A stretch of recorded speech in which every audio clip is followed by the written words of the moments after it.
আমরা breast implant নিয়ে আমাদের নানা ধরনের প্রশ্ন আছে। ব্রেস্ট ইমপ্লান্ট করবার পরে অন্যতম একটা গুরুত্বপূর্ণ প্রশ্ন আছে যে এটা থেকে ক্যান্সার হতে পারে কিনা। এটা নিয়ে আসলে আমাদের নানান ধরনের গবেষণা আছে। একটা সময় মানে ব্রেস্ট ইমপ্লান্ট উত্তর আমেরিকা এবং ইউরোপে অত্যন্ত জনপ্রিয় সার্জারি এবং অ্যাস্থেটিক সার্জারিগুলোর মধ্যে বলা যায় সবচেয়ে বেশি সার্জারি হয়ে থাকে অনেক দেশেই। যে আমাদের যে গ্লোবাল সার্ভেতে আছে একটা বড় ধরনের অংশ অ্যাস্থেটিক সার্জারির ব্রেস্ট ইমপ্লান্ট করা হয় যেটা। তো এর সঙ্গে এটা নিয়ে বেশ কিছু উদ্বিগ্নতারও ব্যাপার আছে।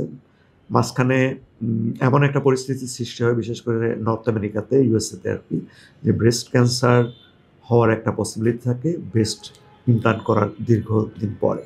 কিন্তু নানা গবেষণায় দেখা গেছে যে এক ধরনের লিউকেমিয়ার কথা বলা হয়, ক্রনিক এক ধরনের লিউকেমিয়ার লম্বা সময়ের একটা ইয়েতে কোনো জায়গাতে এইটা পাওয়া গিয়েছে, কিন্তু আল্টিমেটলি দেখা গেছে যে এটার সঙ্গে আসলে রিলেশনটা ঠিক ওরকম নাই।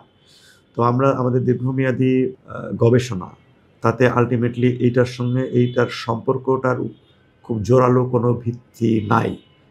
যদিও আবারও বলছি যে বিভিন্ন গবেষণাপত্রে কোনো জায়গাতে দাবি করা হইছে যে ব্রেস্ট ইমপ্লান্ট ব্যবহার করলে দীর্ঘমেয়াদী ব্যবহার করার ফলে কোনো ক্ষেত্রে ক্যান্সারের পসিবিলিটিস থাকে, কিন্তু আদতেই সেটার সঙ্গে একটা রিলেশন আছে কিনা এটা স্টিল নট প্রুভড।